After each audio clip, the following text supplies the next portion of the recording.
Isang pinagpalang gabi po sa lahat po na ating pong kasama ngayon. At muli po, welcome po sa ating pong gawin sa Women's Cafe Forum. Ayan, meron naman po tayong bagong inihanda na pag-uusapan ngayong gabi. At this night, parang napaka-powerful nung binigay sa atin na ating Panginoon. Kasi it will be a reminder for everyone. Kaya ngayon po, bago tayo magtuloy-tuloy, syempre, hihinga natin ng pagbati. Lagi po natin ginagawa. Ayan, ang ating mga kasama dito, Sister Marilyn. Sister Marilyn, bati po tayo. Isang mapagpalang gabi po sa bawat isa. Salamat po. Ngayon pa lang, salamat na po sa inyong pagsama sa amin at samahan niyo po kami hanggang matapos po ang gawain na ito. Ayan, magandang gabi po ulit sa ating lahat. Ayan, sa lahat po ng nanonood and of course, sa ating mga naggagandahang kapatid na kasama ko ngayong gabi. Magandang gabi po. So wag po natin kalimutan, i-share, mag-tag po tayo ng ating mga friends, mga kamag-anak, mga beloved. Ayan. So para po makapakinig po sila ngayon ng ating pag-uusapan. Ayan. Sister Grace? Ayan, magandang gabi po sa ating lahat and welcome po sa Women's Cafe Forum. And we are blessed, muli nagkasama-sama tayo ngayong gabi. Kaya naman, kagaya ng sinabi ni Ma'am C, i-share po natin ang ating gawain dahil naniniwala po kami na marami po tayong wisdom, knowledge ang matututunan po natin ngayon. Kaya i-share na po natin ang gawain. Thank you! Ayan, salamat po sa aking po mga kasama ngayong gabi. Muli po, pakishare, pakitag po ang inyong mga kaibigan, mga kapamilya, at makibahagi po kayo sa ating pong usapan. Please comment down at lahat po na ating pag-uusapan, ito po ay para sa kaluwalhatian na ating Panginoon. Kaya sige po, simulan po natin ang ating usapan sa pamamagitan ng isang panalangin, Sister Marilyn. Sige po, tayo ay manalangin. Panginoon, maraming salamat po muli sa gabing ito na inyong ipinagkaloob sa amin. Hinihiling po muli namin na kami ay bigyan nyo ng wisdom, Panginoon, para maibahagi namin sa mga nanonood kung ano man po, Panginoon, yung gusto nyong maiparating na mga aral, Panginoon, na yung mga salita na maging gabay po sa amin, sa aming buhay, Panginoon. Samahan niyo po kami hanggang sa pagtatapos ng gawaing ito. Ngayon pa lang, Panginoon, hinihiling na namin ang inyong pagpapala, ang kagalingan, Panginoon, at ang pag-asa sa bawat isa sa amin, Panginoon. Salamat po sa buhay ng bawat isa, ang mga kasama namin ngayon sa gawaing ito. At Panginoon, ikaw po ang maparangalan, ikaw po ang mapapurihan, at ikaw ang madakila sa gawaing ito. Maraming salamat po, Panginoon. Ito po ang aming dalangin sa pangalan ni Jesus. Amen. Amen! Amen. Amen. Katulad po ng aking mga nabanggit kanina, isang beses po habang nagde-devotion ako sa ating Panginoon, pinaalala ng Diyos yung mga, alam niyo yung napakabilis ng teknolohiya ngayon sa ating kapanahon, sa ating generation. Parang lahat kaya nang gawin ng tao. Di ba parang wala nang imposible sa tao. Pero pinaalala sa akin ng ating Panginoon, ang Diyos ba talaga ay tumutugon sa inyong panalangin? Ang Diyos ba ay gumagawa pa rin ng himala sa inyong kapanahunan? And ayun yung pinanalangin ko sa ating Diyos. Sabi ko, yes, Lord, nararanasan pa rin ba namin ang yung mga himala na katulad ng ginawa na ating Panginoong Hesus noon? Kasi pag sinabi nating miracles, ang una nating maaalala yung mga ginawa ni Jesus eh. Diba? Yung He turned the water into wine, pinagaling niya yung pila, yung bulag. Marami pong himala na ginawa ang ating Panginoong Hesus. Pero sa ating bang kapanahunan ngayon na halos parang imposible na sa lahat, kaya pa bang bumuhay ng patay? Kaya pa bang magpagaling ng bulag? Amen. So kaya ang pag-uusapan po natin ngayong gabing ito, miracles still happen. Amen. Amen. Nangyayari pa rin ba ang mga himala ng ating Diyos? Ayan. Buksan po natin ang ating Biblia. Dalawa po ito sa aking pong kinuha sa ating Biblia. Sa Hebrews 13 verse 8, ang sabi dito, Jesus Christ is the same yesterday and today and forever. Amen. Ayan. Anong sabi naman sa Psalm 77:14? You are the God who works wonders. You have made known your might among the people. Ayan. Ang sabi dito, bakit ko kinuha yung Jesus is the same yesterday, today, and forever? Ibig sabihin pala, si Jesus, siya pa rin yung Jesus noon, Amen. ngayon, at magpakailanman. Ibig sabihin, yung kaya niyang yung kanyang mga ginawa noon, kaya niyang gawin ngayon sa ating kapanahunan. Amen? Kasi yung faith po ng bawat isa, yung mga nakikita natin sa social media, marami po, may mga safe messages lang, safe, ano tawag doon, mga, parang hindi na masyadong na-emphasize yung the power of God. Hindi na masyadong na-emphasize. Parang most of the preachings na aking nakikita, motivation, di ba? Yung life-changing lang na ganito. Pero naniniwala pa rin ako na ang himala ng ating Panginoon, kaya pa rin gumawa ang Diyos ng mga imposible sa ating kapanahunan. Amen? At naniniwala ako na hindi lahat ay kayang gawin ng tao. Bagamat masyado nang matatalino ang tao ngayon, masyado nang mabilis ang ating teknolohiya ngayon, pero nananatili ang Diyos pa rin ang mas mataas sa lahat. Amen? Kaya pag-usapan natin ngayon, kayo ba mga kapatid, do you still believe in miracle? Naniniwala pa rin ba tayo na pwede pang gumawa ng himala ang Diyos sa ating kapanahunan? Sister Grace, unahin na Amen. kita. Yes, Ba't ako absolutely. inuna? Yes. Opo naman. Naniniwala po talaga ako na ang Panginoon ay paulit-ulit na gumagawa ng himala sa buhay natin. Kagaya ng sinabi ni Sister Jen, ang himala hindi lang yan yung parang nung nakaraan. Hanggang ngayon, kumikilos ang Panginoon. Ako po sa aking buhay, napakaraming beses ko nang na-experience ang kabutihan, ang yung habag ng Panginoon, yung miracle sa buhay ko. Ito kwento ko, mula nung pinanganak ako, nararanasan ko na yung himala ng ating Panginoon. Simula nung ako isinilang ng aking nanay. Oh, yan na naman. Ayan. So, sa mga hindi po nakakaalam, nung pinanganak po ako, 7 months old. So, noong mga panahon na yon, hindi naman ganun kayaman yung pamilya namin. Sakto lang. Dahil lumabas nga po ako nang wala pang due, dinala po ako sa Binyan Doctors. So, sabi ni nanay, ang pangit ko no, ang liit-liit, ang payat-payat. At ako daw po ay iniiyakan na ng mga tiyahin ko. Pero, ang nanay, nandun pa rin yung pananampalataya niya na hindi ko ilalabas itong anak kong to. So, kaya kung mapapansin niyo, ang pangalan ko po is Grace. Kasi sabi po ni nanay, ako daw ay biyaya ng Diyos. Amen. Kaya I am blessed dahil ako po ay kabahagi ng biyaya ng Diyos. Amen. So, pag binabalikan ko po talaga siya, naiiyak ako. Kasi mula nung sanggol ako hanggang ngayon, patuloy ko pong nararanasan yung kabutihan ng Panginoon sa buhay po namin. So, habang lumalaki, noong mga panahon na yung walang budget masyado, bigla na lang may dumating na blessing kay tatay. Tapos, ayun, nailabas po ako sa ospital. So, talagang kumikilos ang ating Panginoon. Nung lumalaki ako, high school, kakagraduate ko lang ng high school para mag-first year college ako dyan sa STI. Siguro mga nasa isang sem pa lang ako, nasunugan po yung bahay namin dyan sa Tagapo. So, noong mga panahon na yon, syempre, feeling down ka, hindi mo alam kung ano yung mga gagawin mo na wala lahat sa'yo. Na wala yung mga gamit nyo lahat, yung bahay nyo. Napatigil pa ako sa pag-aaral. Kailangan ko bumalik sa trabaho. Alam niyo yung kabutihan ng Panginoon. So, maraming tumutulong. Nararanasan ko lagi yung provision ng Panginoon. Siguro dahil laging may nananalangin sa amin. And syempre, yung faith, na naniniwala ka na hindi ka papabayaan ng ating Panginoon. Nakapag-aral po ako. Nung ako po yung nakapagtrabaho sa San Pedro, meron po ako isang boss po doon.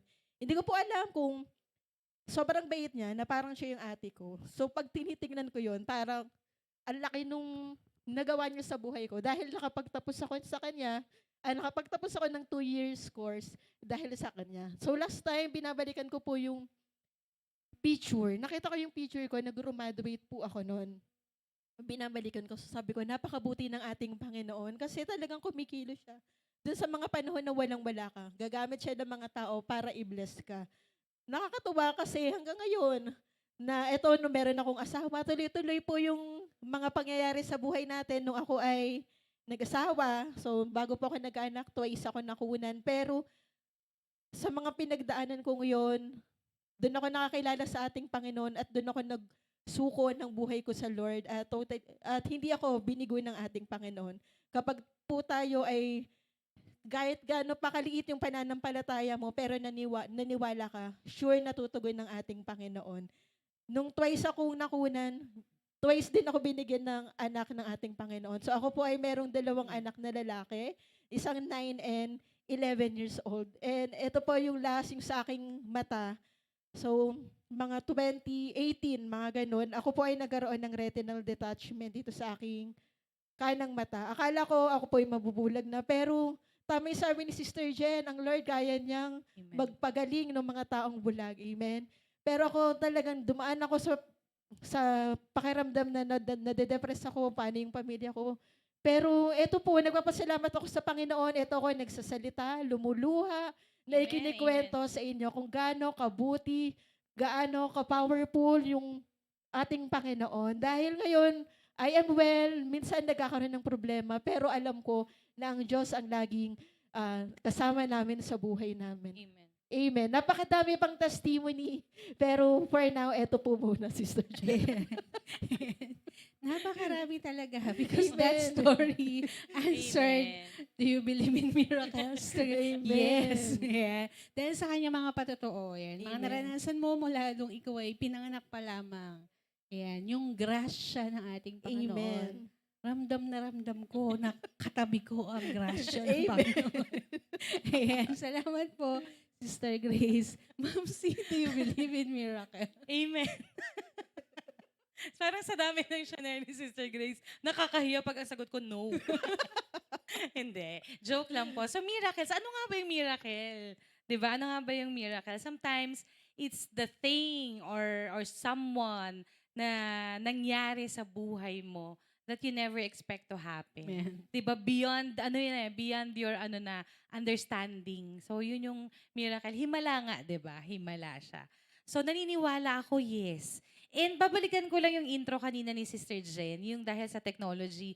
Sometimes no nakakalimutan natin yung nangyayari sa atin. It's not because dahil magaling tong teknolohiya na to, but that's because the grace, the miracle coming from the Lord. No, parang oo nga, no, parang na-realize ko kanina nung sinabi mo yon. Baka doon na tayo nakafocus dahil ang galing na ng tao, nagagawa na to ng tao, hindi nakakalimutan na natin, shucks, grasya to ng Panginoon, himala to galing sa ating Panginoon. Kanina nag-uusap kami bago tayo mag-live kanina. Sabi ni Sister, kaya kami natatawa. Ano sasabihin ko? Para namang medyo handa naman tayo. So, hindi pa po siya handa niyan. Pero nakakatawa lang. Pero tama mauubos talaga yung oras mo kapag inisip mo yung himala na na-experience mo Amen. na binigay ng ating Panginoon. Kasi from the moment that you open your eyes, it's a miracle. Diba? Amen. It's a miracle. The moment na makita mo yung mukha ng asawa mo, it's a miracle. Amen? Ayan, hindi. Nakakatawa lang siyang pakinggan. Ayan na naman tayo. Seryoso po kami yan. Nakakatawa lang po siyang tingnan. But everything around you, everything that you experience, that you enjoy, lahat yan, itong mikroponong ito, it's a miracle. It's a blessing coming from the Lord. Na kaya nga, pag narinig mo yung salitang miracle, himala to'y grasya to ng Panginoon, doon mo marirealize kung paano mo siya dapat iniingatan at tinitreasure. Kasi this is a gift from the Lord. Every miracle is a gift from the Lord. So doon mo pala marirealize, no? Parang, again, babalik ka doon sa umpisang-umpisa, doon sa pagmamahal at pag-ibig. Miracle nga, di ba? Parang hindi mo ina-expect na magkakaroon ka. And kapag may binigay ako sa'yo, hindi mo ina-expect na alala kita, binigay ko yan sa'yo kasi mahal kita. And that miracle is equals also to the love of the Lord sa bawat isa sa atin. Amen. So yan po yung sana wag nating makalimutan. And ako personally at this moment na pag-uusapan natin, it's an eye-opener. It's a reminder for me again na shucks, oo nga. Of all the things that's happening, nakakalimutan natin yung himala na binibigay sa atin ng ating Panginoon. Yung simpleng dahon na nakikita natin, yung hangin na nalalanghap natin. Balikan na ulit natin. Yung simpleng nakakaupo ka, nakikita mo kung ano yung nakikita mo ngayon. That's a miracle. So yun po. And kung Amen. naniniwala ako sa miracle, yes. Thank you, Ma'am C.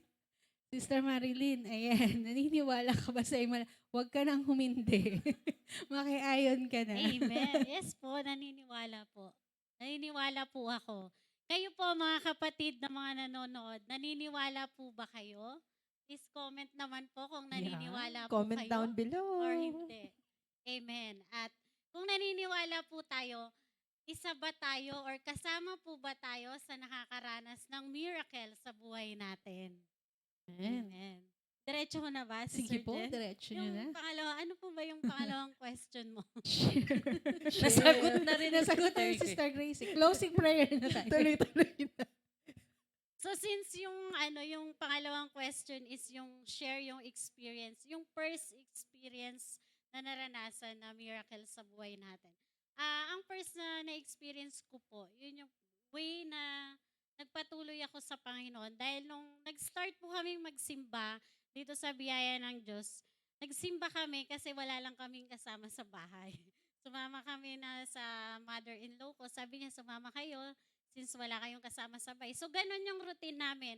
After praise and worship, si Jeyus ayaw nang makinig kay pastor kasi he is 2 years old pa lang. So, pupunta kaming pavilion. Pag tapos na yung church, pupunta na kami dito sa 3rd floor pa lang.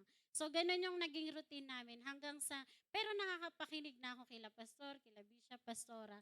So, dumating yung pagkakataon na nagising ako ng isang umaga na merong masakit dito sa parang sa left ng breast ko. So, nung kinapa ko siya, meron siyang bukol. So, natakot ako. Tapos parang, syempre, ano bang papasok sa isip mo pag may nakapa ka na bukol na masakit? Syempre, matatakot ka, di ba? So, doon na nag-start yung umiiyak na ako. Kasi hindi ko ma-share kasi natakot ako. Tapos yung asawa ko is nasa malayo, nagtatrabaho sa malayo. So, nagpipray ako. Tapos yung mga napakinggan ko, kasi di ba, faith comes by hearing and hearing the word of God. So, parang sabi ko, dito siguro ko inaano ng Lord na yung mga natutunan ko, mga naririnig ko is may apply ko. So, for me, parang yun yung way na yung naging Christian. Kasi hindi ka naman basta sumimba ka, Christian ka na di ba? Gagamit ang Lord ng situation para maging matatag ka at manatili ka. So, ang panalangin ko, Panginoon, noon nga, binubuhay niyo yung mga patay. Kasi nagbabasa na ako ng Bible noon Kasi dati hindi naman. Tapos parang sabi, pag naniwala ka, hiniling mo sa pangalan ni Jesus, tapos hindi mo pa nakikita, hindi mo pa nararanasan, is wala na. Parang yun yung isipin mo. So parang dumaan yung ilang araw, ganun pa rin. As in, kahit nasa kwarto ko, naghuhugas ako ng bote, umiiyak talaga ako. Kasi di ba parang kagaya ng experience ni Sir Grace. Isipin mo kasi yung family mo, maliit pa yung mga anak mo, di ba siya?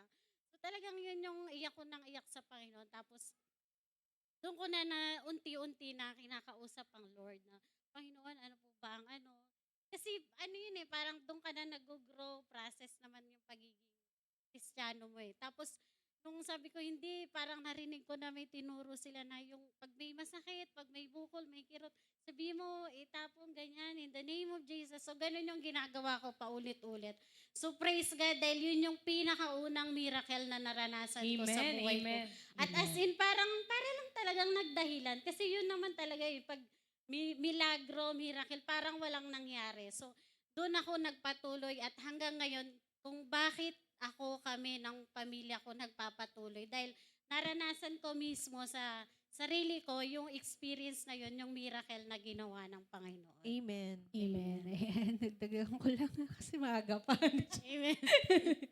Ayan, di ba, yung miracles katulad ng, alam mo na, ngayon na-gets ko na kung bakit si Jesus, sabi kasi ito na research ko, Jesus did 37 miracles nung kanyang kapanahon. In 3 years time na nandito siya sa lupa. Nung nag-miracle si Jesus, ginamit niya yung mga himala para marami ang sumunod sa kanya. And that's the same thing na ginawa ni Jesus sa'yo, Sister Marilyn. Kasi noon na uma-attend ka lang dahil wala kang kasama sa bahay. But when He performed miracle in you, that's the time that you follow Amen. Jesus. Amen. Amen. And that's ang ganda nung strategy. Alam niyo yung strategy ni Jesus na eto, mapararanasin ko muna ng himala para makita niya yung kalakihan ko, yung kapangyarihan ko. Amen. At ikaw ay sumunod sa akin. And that miracle, it strengthened your faith. Amen. Pinalakas nito yung pananalig mo. pinalakas nito yung pananalig mo dun sa pangalan ng ating Panginoong Jesus. Not just na para lang umattend ka every Sunday, di ba? Para lang maranasan mo yung tuloy-tuloy na kagalingan. Hindi lang yun eh. Ang hinanap ni Jesus, yung relationship mo sa Kanya. Amen? And that we will use that miracle sa ating kapanahunan. Gamitin natin yung miracle na shinare ni Sister Grace to testify na totoo si Jesus. Amen? Yeah. Kapag kinuwento mo yan sa iyong katrabaho, ayun yung way para mapalapit siya sa ating Panginoon. Ayun yung way mo para maipakilala mo si Jesus sa Kanya. Hindi lang para, di ba, minsan kasi, ang ginagawa natin, masyado na tayong ito yung Bible, basahin mo, sabi ni Jesus, ganito. Hindi. Mababago ang kausap mo, mababago ang sitwasyon through your own experience. Amen? Through your own, ayun tawag doon, the manifestation of the power of Jesus sa buhay po natin. And sabi pa dito, yung miracle, it will help us to have a closer relationship. Amen? Kailangan tuloy-tuloy yung miracle, nararanasan mo yan. Hindi lang basta parang 20 years ago, nakaranas ako ng himala ng Diyos. Ngayon ba, naranasan mo? Hindi pa ulit. Pero kailangan, katulad ng sabi ni Ma'am C, because every day is a miracle. Amen? Katulad ng ating nakaraang topic, last week, wow. Magkaroon ka ng kaibigan, tunay at tapat na kaibigan, it is ay himala ng Diyos sa buhay natin. Yung kindness ng iyong kapitbahay, bigyan ka ng spaghetti pag birthday. That's a miracle of God. Amen? Yung may makasalubong ka, nginingitian ka, that's the miracle of God. Katulad sabi ni Ma'am C, yung ating hangin na nalalanghap, miracle ng Diyos yan eh. Sa buhay natin, what we need to do is to open our eyes and to open our heart to see the miracle of God in us. Amen. Every day, each day na ating pong buhay, sa bawat buhay po natin, pagising natin sa umaga, nararanasan na natin ang himala ng ating Panginoon. Amen. Katulad nung ginawa ni Jesus noon, i-perform miracle. Literal, talagang kitang-kita mo with your own eyes na nakakita ang mga bulag, lumakad ang mga pilay, kayang-kayang gawin pa rin ng Diyos yan eh. Di ba sa ating kapanahunan, yung anak na hindi ka pinapansin noon, ngayon kinakausap ka na, paunti-unti, kahit paunti-unti yan. Yung asawa mo na naninigarilyo noon, na ngayon hindi na. So that's the miracle of God sa ating pong kapanahunan. Amen. Kaya po, bago po, may dadagdag akong question sa inyong tatlo. Paano na bago ang buhay nyo sa pamamagitan ng mga himala ng Diyos na nararanasan natin?